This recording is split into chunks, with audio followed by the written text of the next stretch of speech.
Ya, seguimos entonces. Recién habíamos conversado con respecto a movimientos, ¿cierto? Entonces teníamos dos movimientos principales, que era la inversión y la eversión. Entonces, la inversión estaba compuesta por una aducción, una supinación y un movimiento de extensión, ¿ya? Entonces, esto generalmente, o la mayoría de las veces, va a orientar el pie hacia adentro, en la imagen que recién habíamos visto, que ustedes respondieron. Y, ¿cierto? La eversión va a estar compuesta por una abducción, una pronación y una flexión. Estos tres componentes van a producir, ¿cierto? La eversión, en donde van a orientar el pie hacia afuera. Ahora, ¿se acuerdan que todavía nos faltaba revisar este plano de movimiento? Entonces vamos a hacerlo de forma muy rápida y muy sencilla, ¿cierto? Vamos a borrar acá. ¿Y qué es lo que vamos a hacer? Vamos a buscar un tobillo.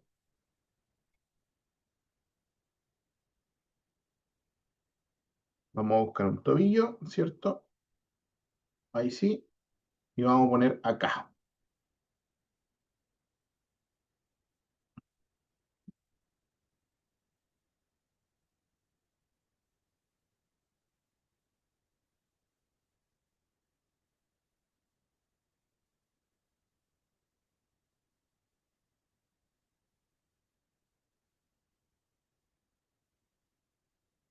Perdón un ratito, que computador nuevo.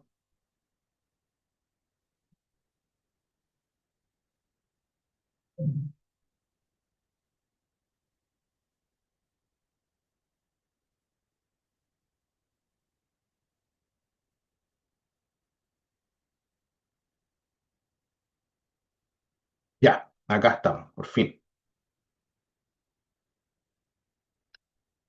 Vamos a ocupar esta. También es buena esta imagen. Perfecto. Entonces tenemos esta imagen. ¿La alcanzan a ver todos?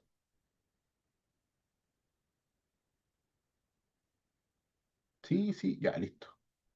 Entonces, Sí se ve, profe. Pequeñito, pero se ve. perfecto. Vamos a buscar una más grande. Vamos a buscar una más grande para que lo puedan ver todos bien. Y lo vamos a buscar esta imagen que es un poquito más.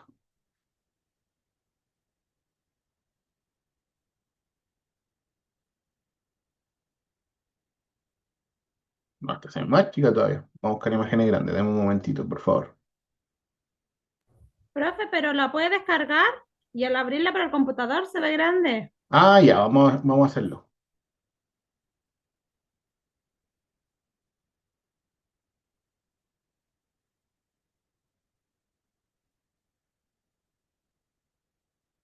Ya, ahí está. Ya vamos a generar un poquito más de zoom. Entonces, ¿qué movimiento nos faltaba por realizar? La flexoextensión. ¿Ya? Y acá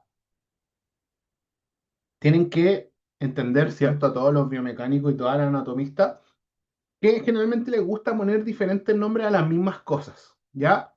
Suele pasar en la anatomía, ¿cierto? Que un huesito puede llegar a tener hasta dos, tres nombres. ¿Ya? También pasa con los biomecánicos y con los fisiatras que suelen llamarle a las mismas cosas de diferentes nombres. Entonces, ¿qué es lo que tenemos acá? Tenemos una vista, ¿cierto? Lateral de un pie, con un tobillo, obviamente. Entonces, acá tenemos el segmento pie y acá tenemos el segmento tobillo, ya, y esto podríamos empezar a considerarlo pierna, ¿ya? Pero ¿qué es lo que nos atañe a nosotros? Nos atañe solamente tobillo y pie. ¿Perfecto? Tenemos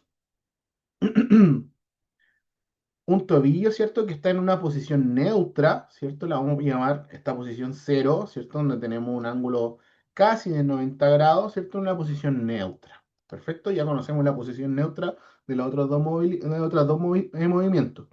Entonces, cuando nosotros llevamos o orientamos la punta del dedo hacia arriba, ¿ya? Eso lo vamos a llamar flexión, ¿ya? Flexión.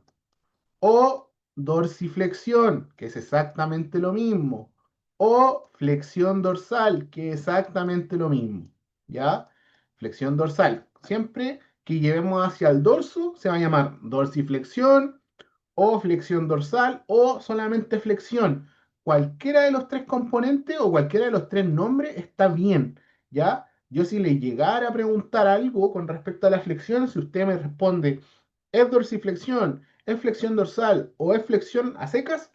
Va a estar bien, siempre y cuando el pie esté siendo orientado hacia arriba, ¿ya? Ahora, cuando orientamos, ¿cierto? La punta del pie hacia abajo, ¿cierto? Imagínense que tenemos el pie en alto, ¿cierto? Estamos apoyados, ¿cierto? En un escalón y vamos a poner, vamos a hacer el dibujo bien, ¿cierto? Estamos en la punta de un escalón y vamos a llevar el pie hacia abajo. Estamos haciendo una extensión, ¿ya? Ese movimiento se llama extensión de tobillo. Se puede llamar extensión o flexión plantar, ¿cierto? Flexión plantar. O como dice, ¿cierto? Ah, no, no sale ahí. O como también algunos autores dicen, plantiflexión. Cualquiera de los tres nombres también va a estar correcto. Solamente que mi recomendación para no confundirse, ¿cierto? Y considero yo que es mucho más fácil, es que la orientación de la punta del dedo del pie hacia arriba se llame flexión y la orientación de la punta del dedo del pie hacia abajo se llame extensión. Entonces tenemos dos movimientos diferentes, ¿cierto? Con dos nombres diferentes y así no nos confundimos. Ese es mi consejo para ustedes. Ya si ustedes quieren manejar los tres conceptos, adelante, genial. ¿Ya? Le va a caer muy bien a todos los anatomistas, ¿cierto? O biomecánicos o kine que estudian el movimiento. Entonces, para retomar, ¿cierto? Y avanzar rapidito, hacia arriba, flexión, ¿cierto? Flexión, hacia abajo, extensión, ¿ya? Entonces, con eso, ¿cierto? Con eso ya tenemos la mayoría, ¿cierto? O ya tenemos todos los movimientos de tobillo y pie. ¿Qué pasa con estos movimientos? Estos movimientos son indispensables para la marcha humana, indispensables para el desarrollo de la marcha en la niñez, ¿cierto? Que es muy importante. Y también indispensable para la composición de la bóveda plantar. Entonces, vamos a avanzar y vamos a ver algunos factores limitantes tanto de la eversión como la inversión. Consulta con respecto a esto. Dudas, preguntas, pueden hacerlas por el chat, pueden hacerlas por el micrófono. Si no, seguimos avanzando. Voy muy rápido, voy muy lento. Dicen En ustedes, mi por caso favor. todo, profe. Perdón, no la escuché.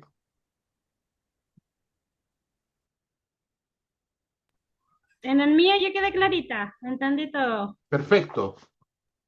No, igual, profe. Súper. Está súper clarito. Ya, Anotando, perfecto. anotando todo, nada más.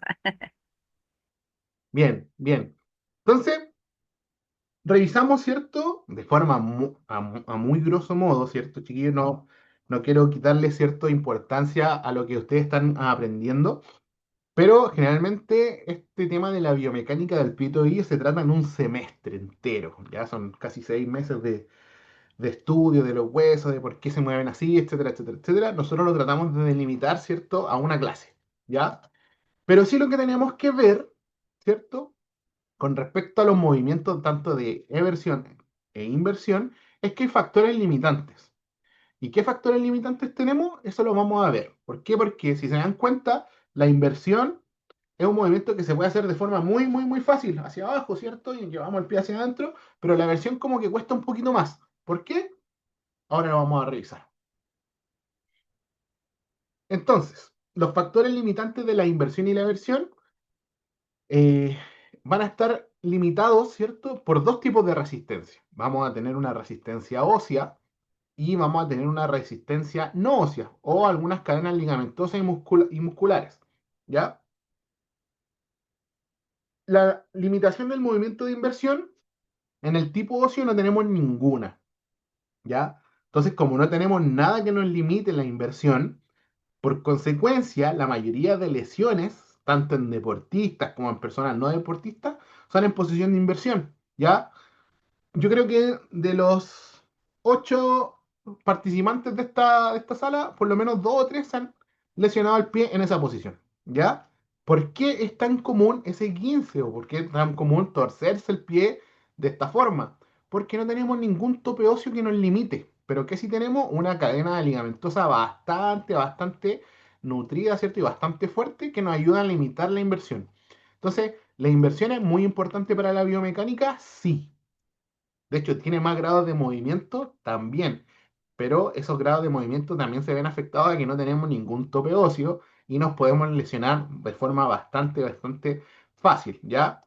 Es común, ¿cierto?, ir en la calle y las personas que están caminando con zapato alto, taco alto, tiendan a lesionarse, ¿cierto?, en inversión, ¿ya? La mayoría de los E15 en tobillo son en E15 en inversión, una inversión forzada, una inversión exagerada, E15 tobillo, ¿ya? Vamos a ver por qué. Entonces, dentro de la limitación del movimiento de inversión, tenemos una cadena ligamentosa de inversión. Entonces, este es el único factor que va a limitar este movimiento, los ligamentos, ¿ya? Y algunos tendones por ahí. Esta cadena de ligamento está compuesto por el ligamento lateral externo, el ligamento interóseo y el ligamento de Chopard. No vamos a especificar cuáles son sus inserciones, sus orígenes, porque no viene el caso, ¿ya? Ahora, vamos a cambiarnos de movimiento, nos vamos a la eversión. Si se dan cuenta, la eversión es mucho más limitada. ¿Por qué? Porque acá sí tenemos un tope óseo, acá sí tenemos un factor limitante óseo, ¿ya? El astrágalo impacta con el calcáneo, haciendo que este movimiento casi o técnicamente se bloquee, ¿ya? La cara de abajo del astrágalo, que es un huesito muy importante del pie que vamos a pasar a ver, ¿cierto? Va a impactar con la cara superior del calcáneo y eso nos va a bloquear el movimiento de aversión. Dense cuenta, los que están en la casa, ¿cierto? Traten de hacer un movimiento de aversión. Lleven el pie, ¿cierto? Hacia afuera y se dan cuenta que no les da más. Pero si ustedes van, ¿cierto? Y hacen un movimiento de inversión, el rango, ¿cierto? Es mucho mayor, ¿ya? Entonces, esta cara del astrágalo va a impactar con el malleolo externo y, por ejemplo, si nosotros producimos una eversión forzada, ¿cierto? De alta energía, con alta fuerza, podríamos llegar a fracturarlo, ¿ya? Entonces vamos a revisar algunas cositas, ¿cierto? La eversión está limitada, ¿cierto? En su mayoría por un tope óseo. Este es el astrágalo, ¿cierto? Entonces el astrágalo al tratar de ir hacia afuera, ¿cierto? Se va a encontrar con este hueso que está acá. ¿Alguien me puede decir qué hueso es este? Les voy a dar una pista. Tenemos a nivel inferior o a nivel de pierna, dos huesitos, tibia y peroné. ¿Alguien sabe cuál es la tibia y cuál es el peroné?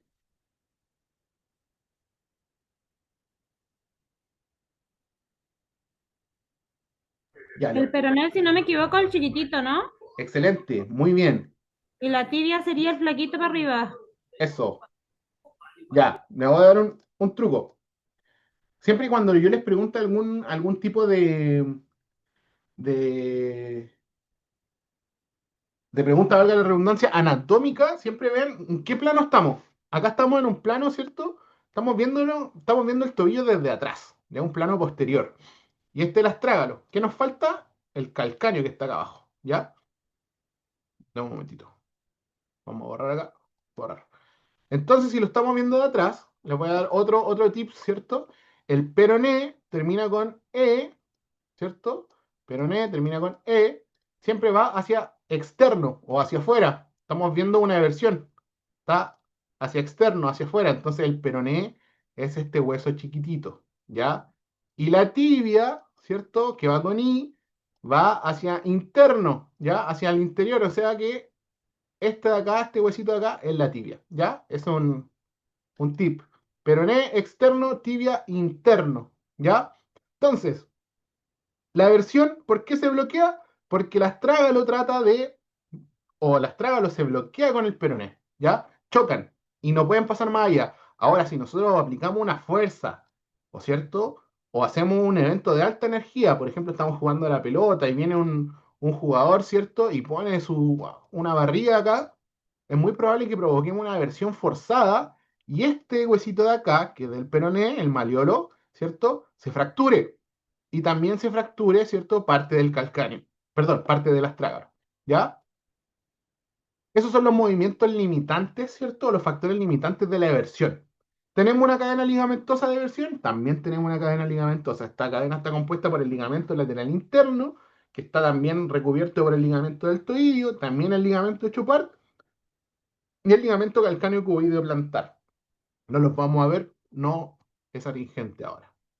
Fin. Vamos a revisar un poquito, ¿cierto? Algunas articulaciones importantes del pie, que son las escafocuneales, las intercuneales y la tarsometatarsiana, ¿ya? ¿Qué consideraciones biomecánicas tenemos que tener? Acá, esta es una imagen, a ver, ¿está la profe Cano? No, no, no está. Ya, esta es una imagen que probablemente le vaya a poner en la prueba, ¿ya? Ahí se la agrandé bien. Es una imagen que le voy a poner en la prueba, ¿ya? Es una imagen donde ustedes tienen que responder exactamente lo que yo le estoy pidiendo, ¿ya? Esta es una imagen bien buena porque nos separa en parte, ¿cierto? Los huesitos. Entonces, ¿qué es lo que tenemos que ver nosotros ahora? Estas articulaciones de acá, ¿ya? Estas articulaciones de acá y estas articulaciones de acá. Más adelante, ¿cierto? Hoy día mismo tenemos que ver los radios plantares que tienen que ver con todo esto, ¿ya? Pero no los quiero adelantar todavía, así que vamos a ver esto, ¿ya? Esta es una imagen de prueba. La otra imagen es de donde salía las posiciones de los pies, ¿cierto? Flexión, extensión, reversión e inversión, también es muy probable que entre en alguna evaluación. ¿Ya? Entonces, ¿qué consideraciones vamos a tener con las articulaciones que son menos estudiadas porque son un poquito más aburridas en el sentido de que tienen mucho movimiento, pero hay que verla igual, ¿ya? La mayoría de todas estas articulaciones son artrodias, o ¿a qué me refiero que sean artrodias? Que son articulaciones que se deslizan. Son de escasa amplitud, pero dan mucha apertura. ¿Por qué? Porque funcionan en conjunto, ¿ya? Si se da cuenta, si yo tengo un huesito acá, ¿cierto? Con otro huesito acá, ¿cierto?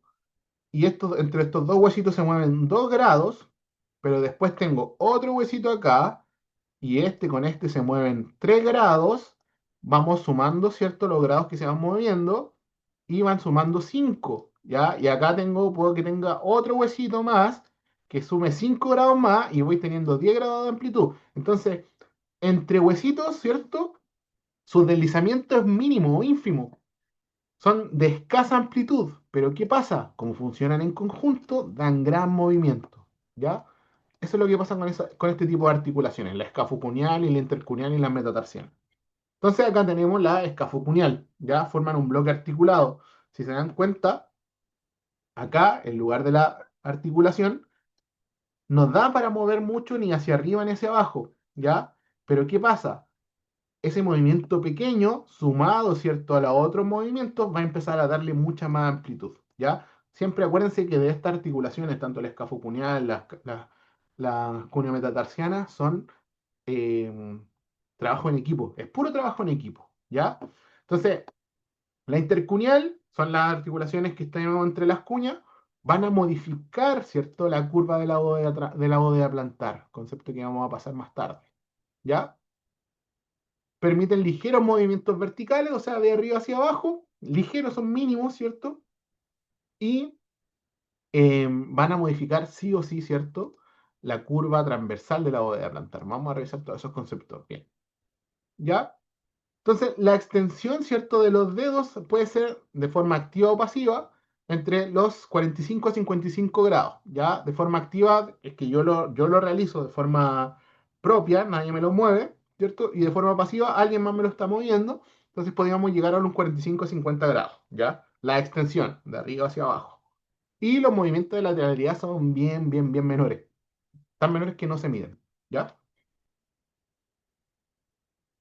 Entonces terminamos, ¿cierto? Acá y nos vamos al tiro a la otra. Ya terminamos acá, acá. Y vamos a ver esta clase que es bien importante. Vamos a hacer esta clase y nos vamos a ir a un ligero break. ¿Ya? Espero demorarme un poquito menos de 20 minutos. Entonces, bueno, ahí sí. Em, Consulta, ¿cierto? Para todos ustedes. Pueden responder por el chat antes de que iniciemos, ¿cierto? La clase. O pueden responder por su micrófono. Yo soy bastante de preguntar, ¿cierto? Soy bastante de hacerle consulta a ustedes porque me gusta saber la percepción de cada uno. Entonces, cuando revisamos este título, ¿pie normal o equilibrado? ¿Ya? Después vemos otro subtítulo que vamos a ver criterios biofísicos de la normalidad. Para ustedes, ¿cierto? Con los conceptos que tienen ahora o con los conceptos que han adquirido durante este tiempo, ¿qué significa tener un pie normal o un pie equilibrado? Acepto todo tipo de respuestas, hasta respuesta en privado. Se pueden mandar por el Zoom. Un pie, a ver, para mí un pie normal es un pie sano, un pie sin heridas, con uñas sanas, sin, no sé, juanetes o callos o sequedad, no sé. Eso para mí sería un pie normal, sin alguna anormalidad en la postura o en la pisada. Súper, súper bien. ¿Alguien más? Pies normal, igual que no sea pies planos, Perfecto. ¿Qué que más? no tenga ninguna deformidad en el tobillo o con algún Ya, huesito. bien. ¿Alguien más que quiera aportar?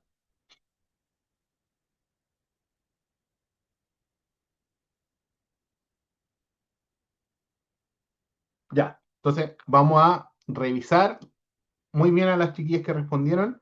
Sus respuestas son muy buenas, muy buenas. No eran respuestas que sí alcanzaron el objetivo, ¿ya? Entonces, cuando nosotros hablamos de un pie normal o equilibrado, o bien nos vamos a un concepto de algún criterio biofísico para determinar algo normal, nos vamos a meter en hartos problemas, ¿ya? Entonces, primero vamos a ver lo que es la biomecánica, ¿ya? Biomecánica es una ciencia que estudia las fuerzas y las aceleraciones que actúan sobre los organismos vivos, ¿ya? Y es un área de conocimiento interdisciplinaria. O sea que muchos profesionales ayudan a la biomecánica, no son exclusivamente de los médicos o exclusivamente de los kinesiólogos, sino que hay muchos profesionales metidos, analistas, podólogos, médicos, enfermeros, todos pueden aportar a la biomecánica, ya desde sus diferentes tipos de formación. Entonces, es interdisciplinaria, ¿cierto? Estudia los fenómenos naturales que ocurren en el cuerpo humano o otros organismos como consecuencia de sufrir aplicaciones de fuerza, tanto de origen externo como interno, ¿ya? Sirve para medir el rendimiento de acuerdo a la optimización del gasto energético, ¿ya? Entonces, recién les pregunté qué es un pie normal, ¿ya? Y acá tenemos dos tipos de pie, o tres tipos de pie en realidad. Hay tres pies. Podríamos establecer, ¿cierto? Que este pie que estoy señalando, que está acá, ¿cierto? Es un pie normal. ¿Quién piensa que sí? ¿Quién piensa que no? Yo digo que no, está todo malo. Ya. ¿Hay alguien que piense que sí, es un pie normal, este que estamos viendo acá? Ya, creo que nadie. Puede ser un pie normal, pero a base, por lo que se ve, o tiene exceso de líquido. Ya, súper bien. Entonces puede ser un pie normal, pero está con alguna enfermedad. Sí, sí, claramente debe tener algo, ¿cierto? Claramente debe tener algo. Bien. Lo que tratamos de hacer cuando preguntamos, ¿cierto? Es generar un poquito de debate, ¿ya? Para que tengamos diferentes visiones con respecto a criterios de normalidad, ¿ya? ¿Por qué? Porque una persona que nació así, ¿cierto?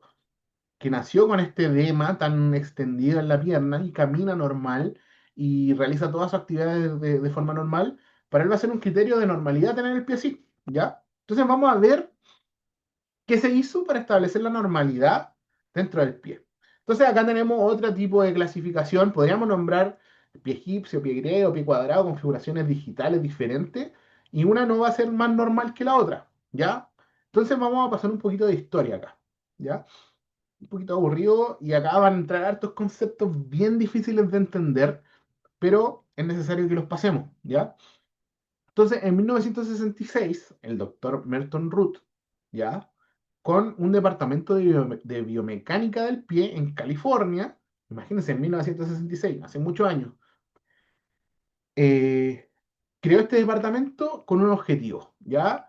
El objetivo, ¿cierto?, era crear un sistema de clasificación basado en la posición neutra de la articulación subastraganina, o sea, tibia, peroné, astrágalo, calcáneo, ¿ya? Pescó toda esa articulación y dijo, ya, la vamos a poner en posición neutra, y dependiendo, ¿cierto?, de ciertos criterios, vamos a ver qué tan normal es ese pie, ¿ya? Entonces, además de la posición subatraganina, también se centró en la posición de la articulación mediotarsiana o articulación de Chopard y función del primer radio. Entonces, dijo, ya, anatómicamente vamos a pescar estos criterios o estas partes y vamos a ver qué tan normal está. Entonces, describieron la posición neutra como aquella posición en la cual la articulación subastraganina se encuentra en posición neutra, es decir, ni pronada ni supinada, o sea que no estaba ni hacia la izquierda ni hacia la derecha. Y la articulación de Chopard se encuentra en posición de máxima pronación, ¿ya? Entonces para ellos la posición neutra era esa. A partir de estos conceptos, Ruth, ¿cierto? El doctor Ruth estableció los criterios biofísicos de normalidad, que comprendía 8 criterios que representaban la estructura ideal del pie. Ya el doctor Ruth, en su ánimo, ¿cierto?, investigativo, súper bueno y súper positivo de querer ver, ¿cierto?, qué es lo que significa un pie normal, pescó todos estos criterios y los resumió en 8 puntos que son la estructura ideal de un pie o del miembro inferior. Y fue a partir de este pie ideal cuando se establecieron, ¿cierto?, una norma de clasificación para las deformidades más características que se podrían observar. ¿Ya? Lo que ustedes recién dijeron cuando pregunté el pie normal, ¿cierto? Ustedes dijeron que no tenga este tipo de deformidades, que tenga su tobillo normal, etcétera, etcétera. Entonces, vamos a ver los 8 criterios. Esto no va a entrar en la prueba porque son bien difíciles de entenderlo. 8 criterios de normalidad. O sea que un pie para el doctor Ruth es normal cuando va a cumplir estos 8 criterios. El primer criterio, el tercio distal de la pierna es vertical. Segundo criterio, la rodilla, el tobillo y la articulación subastragalina o subtalar van a discurrir en planos transversos paralelos a la superficie que los soporta. ¿Ya? Tercer criterio, la articulación subastragalina va a descansar sobre su posición neutra. Cuarto criterio, la bisección o la doble sección de la superficie posterior del calcáneo va a ser vertical. Quinto criterio, la articulación mediotarsiana se va a bloquear en su posición de máxima pronación, bloqueando el antepié contra el retropié durante el apoyo. Sexto criterio, los planos inferiores del antepié y del retropié se van a encontrar paralelos entre ellos y también paralelos a la superficie que se apoyan. Esta posición, en la doble sección sagital de la superficie posterior del calcáneo, va a ser perpendicular al plano plantar del pie. Séptimo criterio, los metatarsianos 2, 3 y 4 se encuentran en posición de total flexión dorsal. La superficie plantar de sus cabezas va a describir un plano común paralelo a la superficie de apoyo. Y octavo y último criterio, los metatarsianos 1 y 5 se mantienen en una posición tal que la superficie de sus cabezas va a discurrir en el mismo plano transverso que la de las superficies de sus cabezas metatarsianas 2, 3 y 4. ¿Ya? Son 8 criterios que yo los estudié mucho tiempo y sí obedecen a un criterio de normalidad. ¿Ya? Sí, quizá la mayoría de ustedes no entendió ni el 80, ni el 10% de esto. ¿Ya? ¿Por qué? Porque son criterios basados en dogmas biomecánicos muy específicos, para una población muy específica, ¿ya? El doctor Ruth, en este afán de querer normalizar, ¿cierto?, el estudio del pie, trató de juntar las características principales de los pies que él estudió, ¿ya? Y pescó estos 8 criterios diciendo, ya, por acá vamos a encontrar un pie normal. Entonces, hay muchas, ¿cierto?, condiciones para tener un pie normal, según el doctor Ruth, ¿ya? Pero, ¿qué es el concepto que nosotros tenemos que tener? ¿Ya? O un concepto, ¿cierto? Más que 8 criterios de normalidad, nosotros tenemos que buscar y tenemos que encontrar un pie biomecánicamente equilibrado, ¿ya? Ese es el concepto que nosotros nos va a aterrizar durante toda esta clase y durante todo este semestre, no sé cuánto tenemos planificado, ¿ya? Entonces, cuando nosotros encontremos un pie biomecánicamente equilibrado, vamos a encontrar un pie sano, ¿ya? Un pie sano. Y esa biomecánicamente, y ese equilibrio biomecánico va a estar dado por todo lo que ustedes hablaron, ¿ya? No solamente la estructura interna, ¿cierto?, de los huesos, ligamentos y músculos que lo van a componer, sino que también todo lo que es la demografía dérmica, ¿cierto? La anatomía unguial. Se van a dar cuenta que todo eso influye en tener un pie biomecánicamente equilibrado, ¿ya? Entonces, vamos a terminar esta clase. Vamos a dar un break de 15 minutos, no, 20 minutos para que vayan a tomarse un tecito, algo, y vamos a volver. Entonces vamos a volver a son las 10:55, a las 11:25 volvemos, ¿ya? Y vamos a meternos de lleno en lo que es la bóveda plantar, ¿ya? Vamos a dejar de compartir acá y vamos a detener la grabación.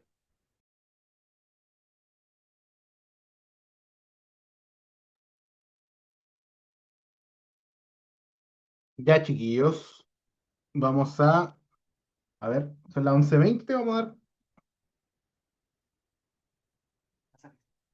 a dar un par de minutos y comenzamos.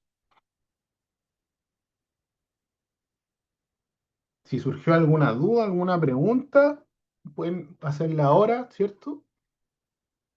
Vamos vamos a ver en esta clase, ¿cierto? Este huesito que es bien importante, un poquito olvidado, ¿cierto? Que es el astrágalo, ¿ya? Pero vamos a esperar, ¿cierto? Un minutito más y vamos a comenzar.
Ya,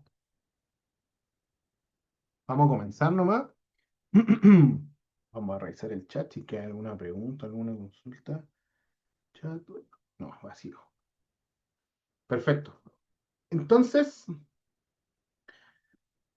antes de ver la bóveda plantar y los radios plantares, que son la planificación que tenemos para esta semana, em, tenemos que revisar sí o sí, de forma casi obligatoria, este pequeño pero importante huesito, ¿ya? Que es el astrágalo. Em,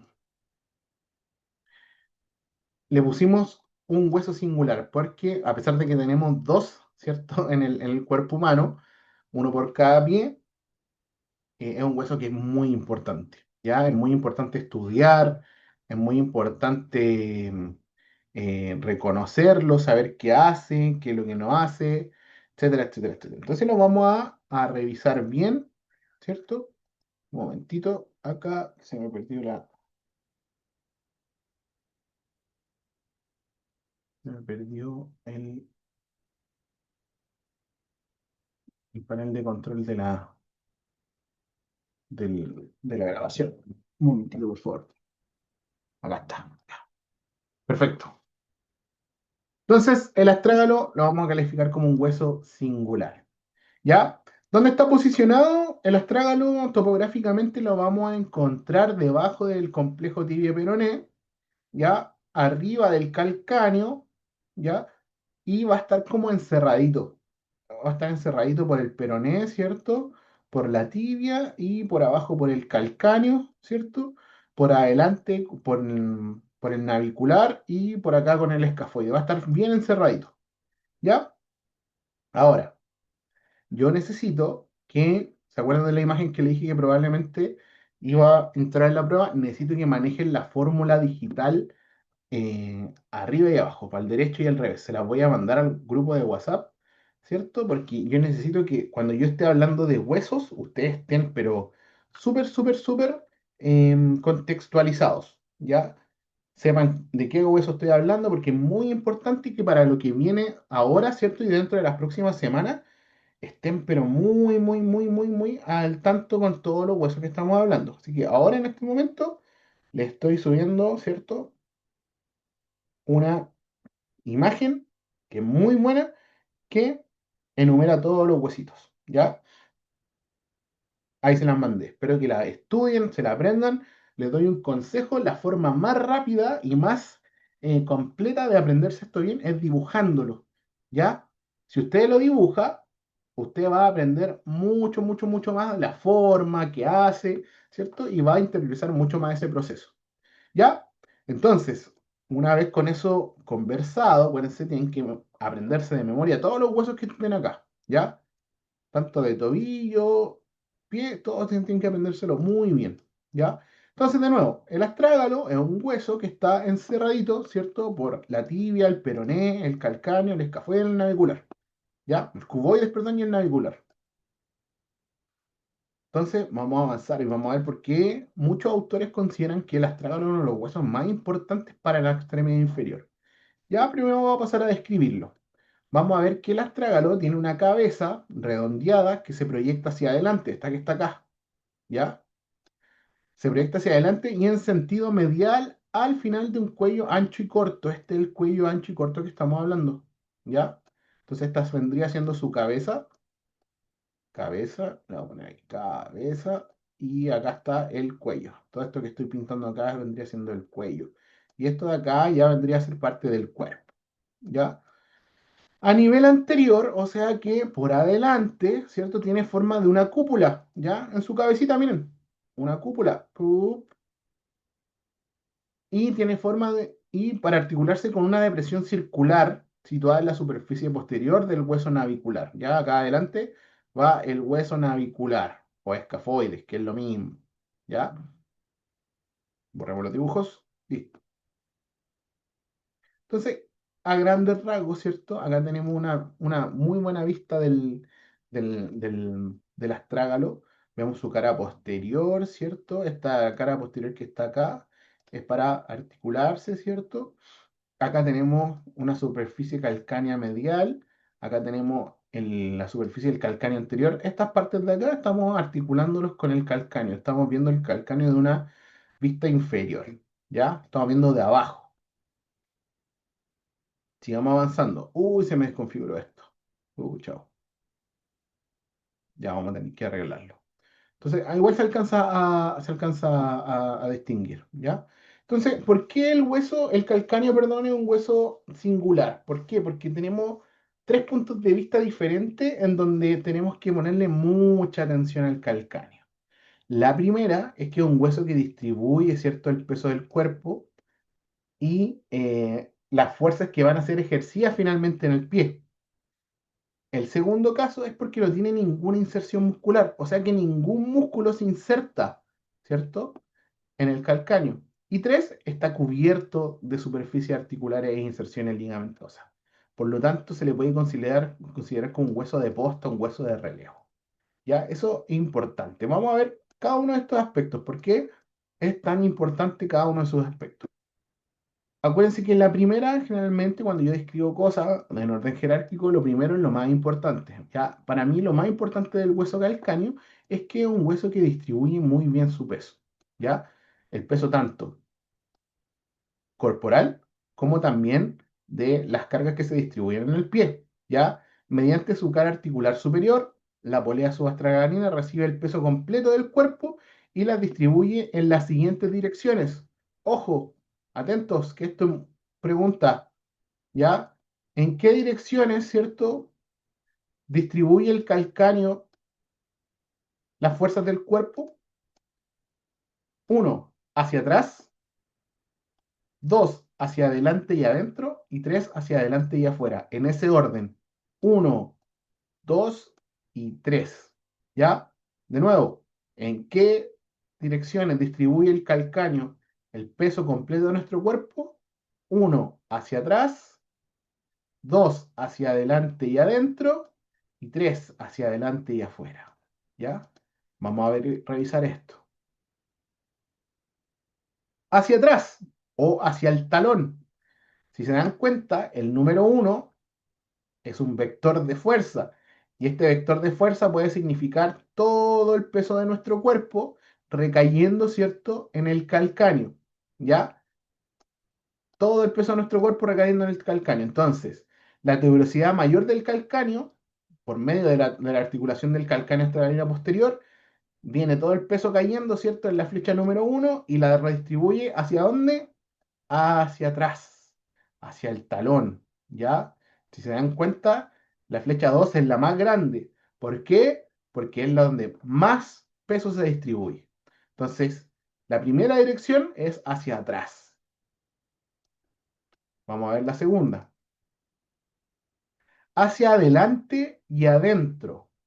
Entonces ya vimos, ¿cierto?, que el peso del cuerpo viene bajando completamente, ¿cierto? La distribuye proporcionalmente más hacia atrás, ¿cierto? Hacia el talón y después hacia dentro, hacia la dirección del arco interno de la bóveda plantar. O sea que va hacia adelante y hacia adentro o hacia interno. ¿A través de qué? A través de la articulación astrágalo-escafoidea. Entonces acá debería venir un huesito que se llama escafoide, ¿cierto? Y hacia allá es donde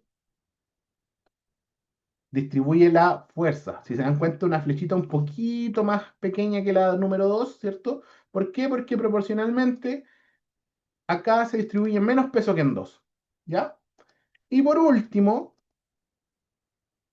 vamos a ver que también se distribuye hacia adelante y afuera, ya en la dirección del arco externo de la bóveda plantar a través de la calcánea astragalina anterior, la flecha 4, que es la flecha quizá más pequeñita y en donde menos, ¿cierto?, carga va a recibir, ¿ya? Entonces, a modo de resumen, el astrágalo trabaja bajo compresión y su función mecánica es distribuir las fuerzas y direccionarlas a las diferentes partes de la bóveda plantar del pie. De estas direcciones, ¿cierto? Hacia atrás, hacia adelante y adentro y adelante y afuera, se me va a desprender un concepto, ¿cierto? Que lo vamos a llamar trípode podálico, en donde vamos a tener 2, 3 y 4, que estos son los principales puntos de apoyo, ¿cierto? Que el astrágalo deriva la fuerza. Entonces, lo estamos viendo, imagínense que estamos viendo un plano superior, estamos viendo un pie, ¿cierto? Acá va el ortejo mayor, uno, 2, 3 y 4. Acá está el talón, ¿cierto? Entonces, el pie, vamos a hacer acá un aparato ungueable, así bien básico, para que ustedes puedan verlo bien, ¿cierto? Entonces, las fuerzas vistas desde arriba se reparten. Vamos a borrar acá este 2 ya no va, sino que acá, en el talón. Las fuerzas se reparten así, hacia el talón, ¿cierto? Hacia el punto número 3 y hacia el punto número 4. Hacia atrás, ¿cierto? Adelante y adentro, adelante y afuera. Así van distribuidas.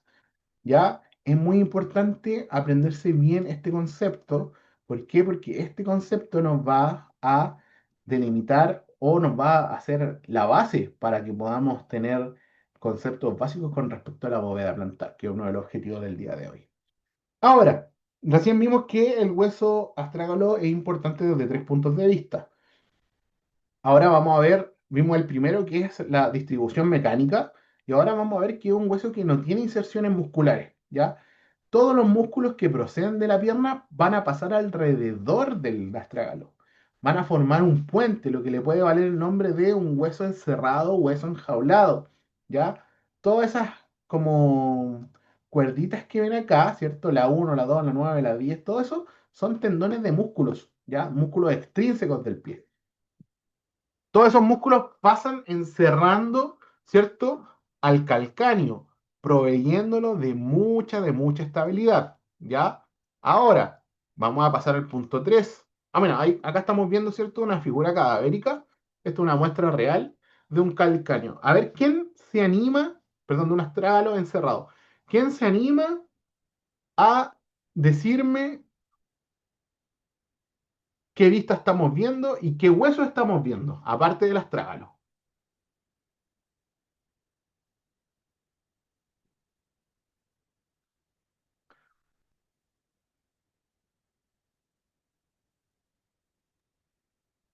Estamos, a ver, ahí se ve la tibia y Ya, el peroné. ya, bien.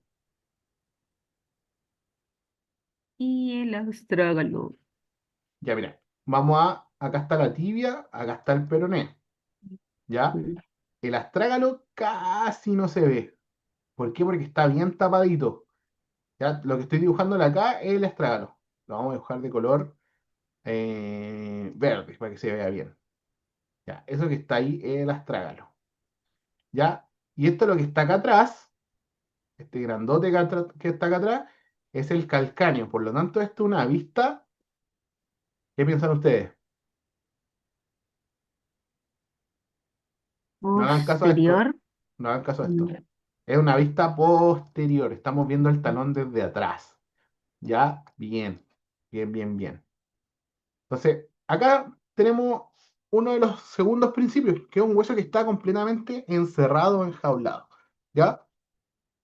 Lo volvemos a ver, otra vista, ya está un poquito más difícil, no se las voy a preguntar. Este tipo de vista es una vista un poquito más dinámica.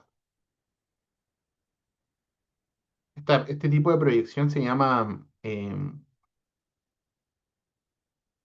proyección compuesta. ¿Por qué? Porque no es ni una lateral ni una anterior, sino que es una diagonal, ¿ya? Es una diagonal, pero es muy buena para estudiarlo. Entonces, acá tenemos de nuevo tibia, peroné, acá se ve bien el astrágalo, ¿ya? Acá está el calcáneo, acá está el escafoides, ¿cierto? Escafoides o navicular, es exactamente lo mismo.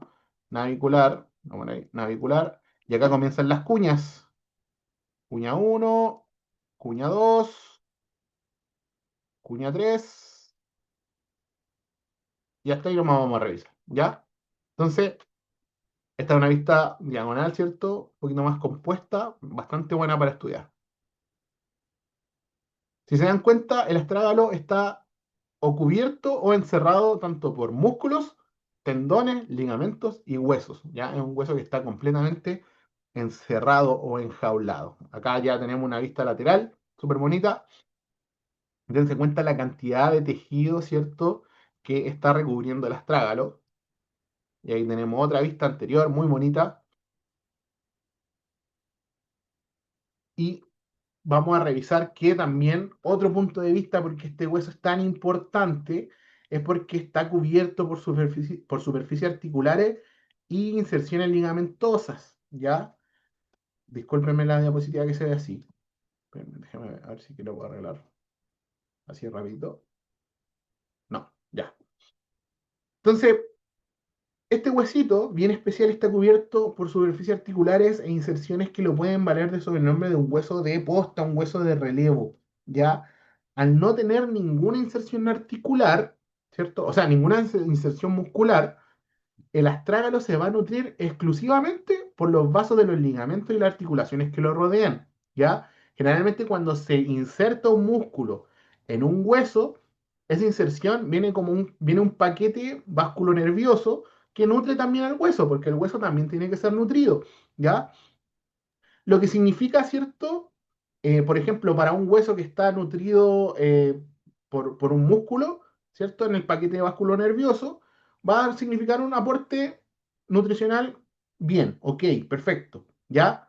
Para el astrágalo, como no va ningún cierto músculo insertado en él, se va a nutrir, ¿por qué? Solamente por las inserciones ligamentosas, ¿ya? Y las otras articulaciones que lo rodean. Va a significar un aporte arterial suficiente, ¿cierto? Pero justo en condiciones normales. ¿Qué es lo normal? En caso de que nos fracturemos, ¿cierto? El astrágalo, que es común, su funcionamiento se puede ver comprometido provocando una necrosis aséptica del cuerpo del hueso. ¿Ya? Entonces, ¿qué es lo que vamos a ver cuando nosotros tengamos, por ejemplo, un paciente fracturado? Generalmente se producen fracturas por flexiones forzadas. ¿Ya?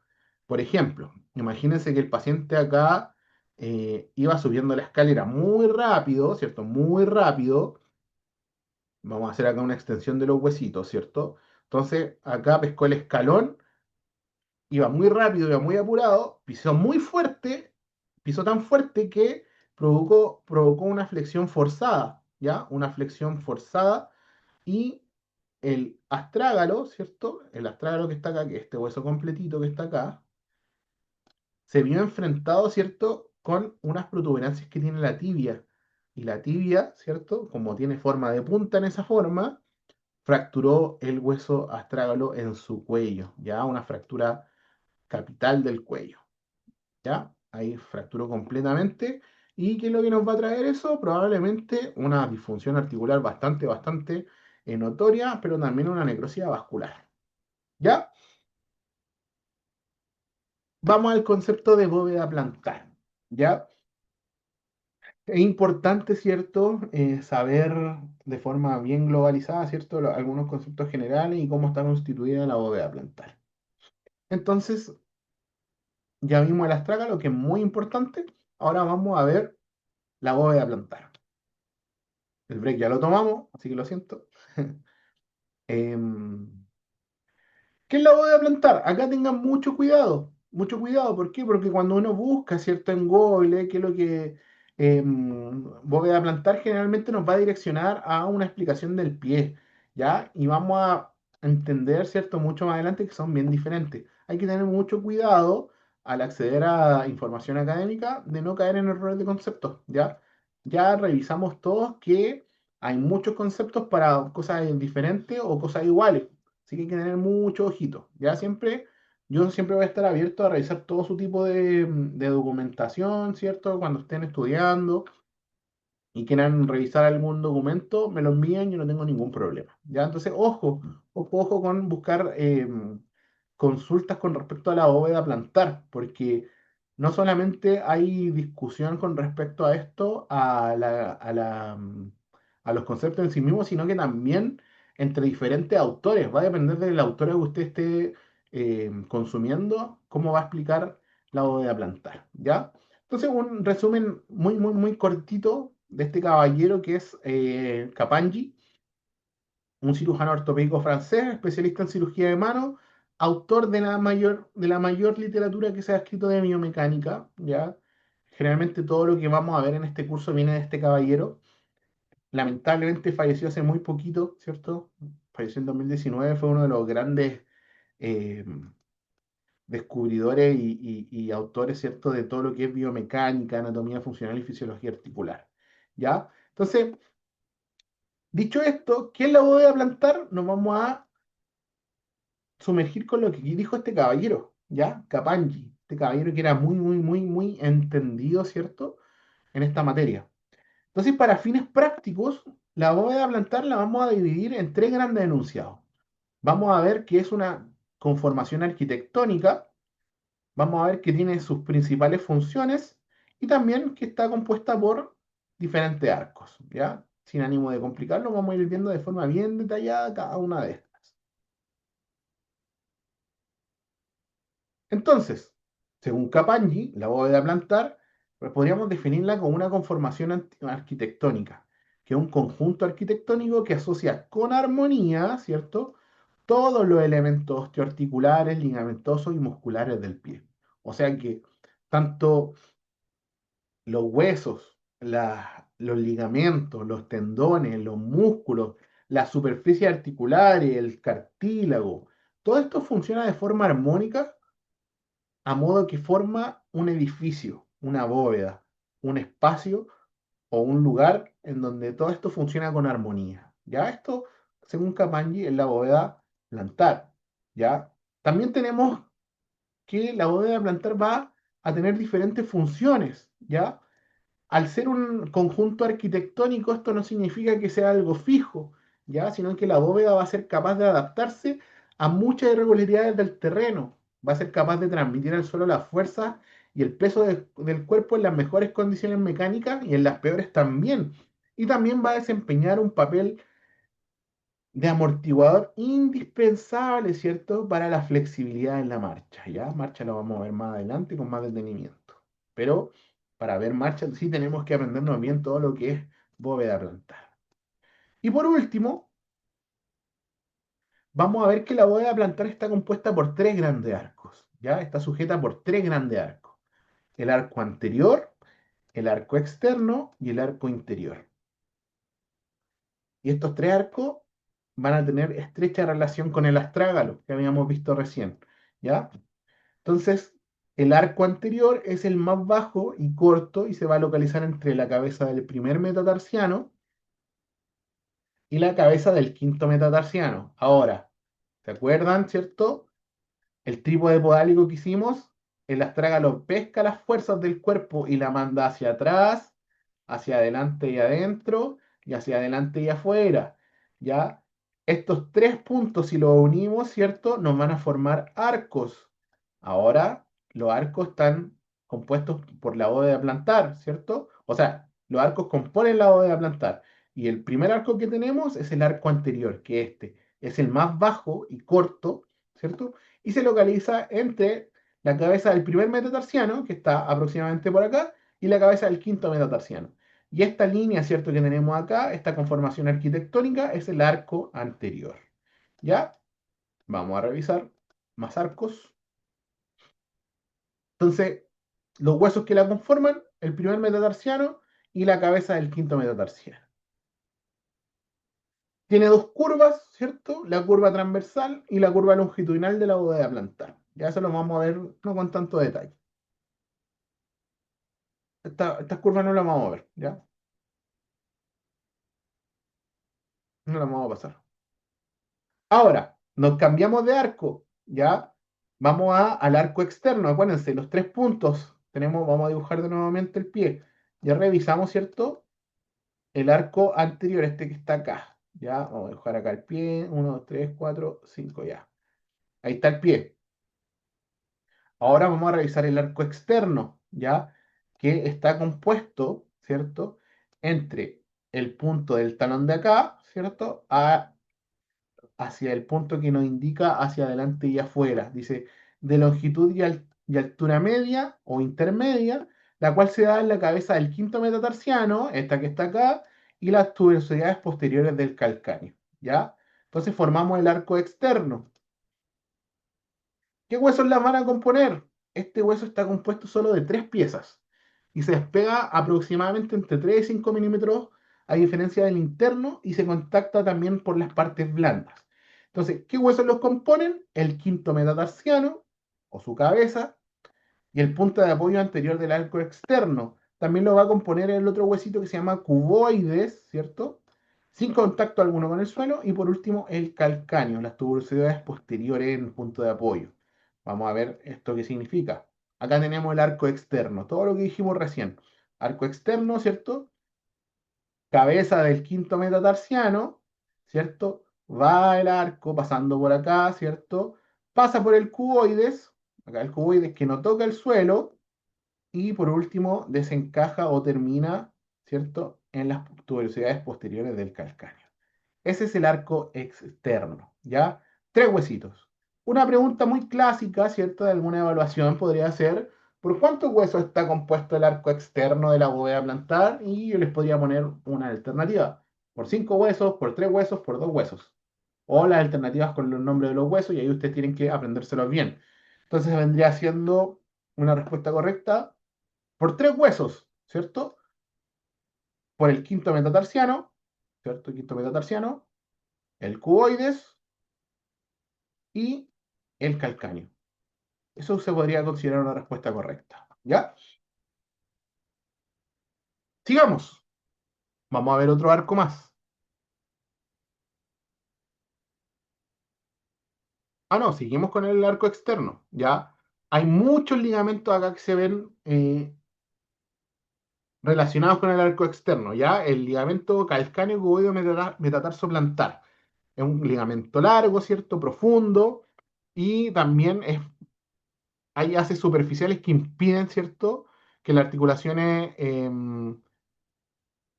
tanto calcáneo cuboidea y cuboideo metatarsiana colapsen, ¿ya? Entonces eso es bastante importante. El músculo peroneo lateral corto también impide el bostezo. Cuando yo me refiero a bostezo es que baje, ¿cierto?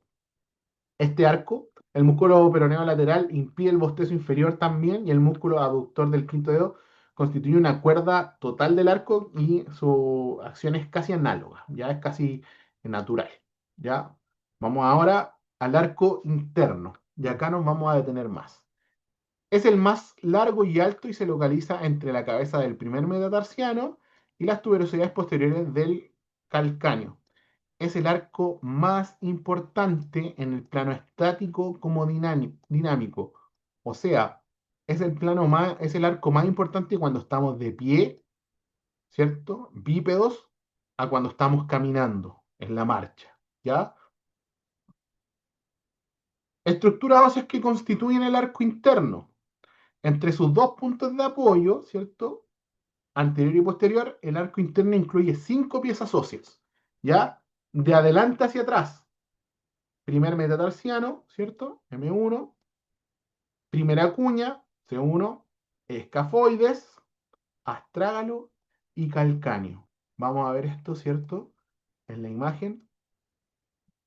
Y acá está, el arco interno, el arco más importante, ¿cierto? De la bóveda plantar. Entonces, tenemos acá M1, cabeza metatarsiana número 1, pasa el arco, ¿cierto? Pasa el arco, sigue avanzando por todo el hueso metatarsiano número 1, va al cuboides, a la cuña 1, perdón, ¿cierto? Sigue avanzando, pasa por el escafoide es un hueso único. Después pasa por el astrágalo, que también es un hueso único, muy importante, ya lo vimos. Y, ¿cierto? Va a terminar en las tuberosidades posteriores del calcáneo. ¿Ya? 5 huesos. Otra pregunta muy importante que puede salir de esto. ¿Por cuántos huesos se compone el arco interno de la bóveda plantar? ¿Ya? Entonces ustedes pueden responder por 5 huesos. El primer metatarsiano, la primera cuña, el escafoide, el astrágalo y el calcáneo. ¿Ya? Muy importante. Ligamentos, ¿ya? Todo este arco está unido, ¿cierto? Por ligamentos. ¿Qué ligamentos? Esto yo no se los voy a preguntar jamás. Ligamentos cúneo metatarsiano, escafocuneal, interóseo calcáneo, escafoideo inferior y ligamento interóseo calcáneo astragalino, ¿ya? Esos son sus medios de unión. ¿Qué músculos son importantes? Y acá, ¿cierto? Es donde empezamos a ver un poquito de clínica, ¿ya? Los músculos que unen dos puntos más o menos alejados del arco forman cuerdas parciales o totales y actúan como verdaderos tensores. Y estos son el músculo tibial posterior, el músculo peroneo largo, el músculo largo del hallux, ¿cierto? O flexor del hallux, el músculo flexor largo de los dedos, un músculo de flexor común, y el músculo aductor. Ahora, pregunta para todos. El que quiera responder, ¿cierto? Bienvenido sea. Vamos a retroceder una imagen. Todo esto, todos los arcos, ¿cierto? Están compuestos por huesos y están sostenidos y unidos por ligamentos y músculos. ¿Qué pasa si dentro de estos métodos de unión, ¿cierto? Tengo estas flechas que ven acá, ¿cierto? Son tendones, son acciones de músculos, ¿ya? ¿Qué pasa si tengo debilitado, ¿cierto? Ciertos músculos, ciertos ligamentos tienden más a la laxitud que a la contractabilidad? ¿Qué pasa con esta bóveda? ¿Qué piensan que pasaría?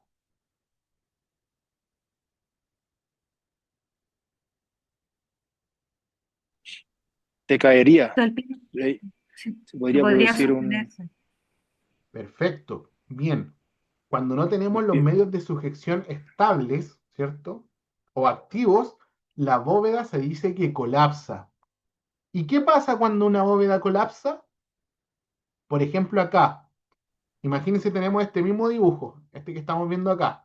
Y en vez de que lo tengamos así, que es normal, un arco alto, ¿cierto? Vamos a tener, ¿cierto?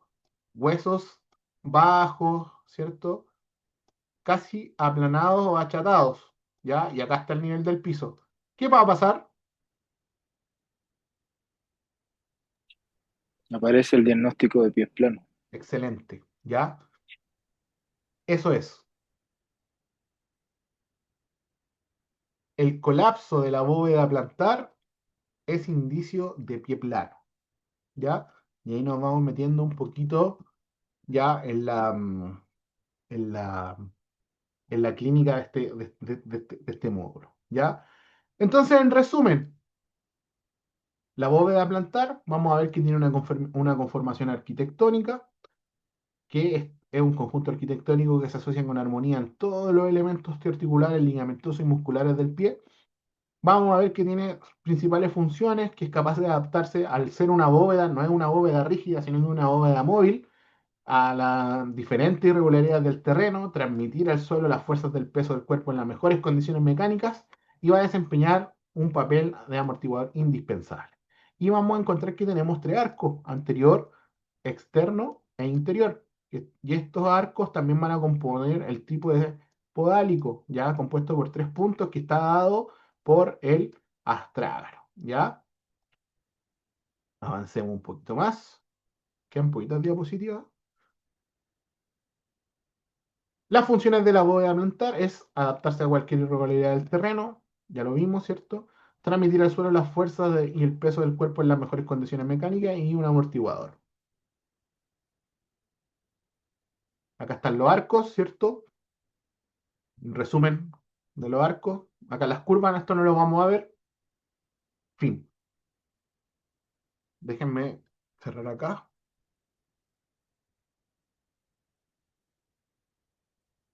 Está listo.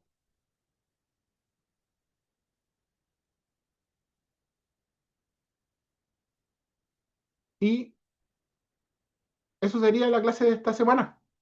Ya, nos quedamos sin, según planificación, ya estamos completos. No sé si queda alguna duda, consulta.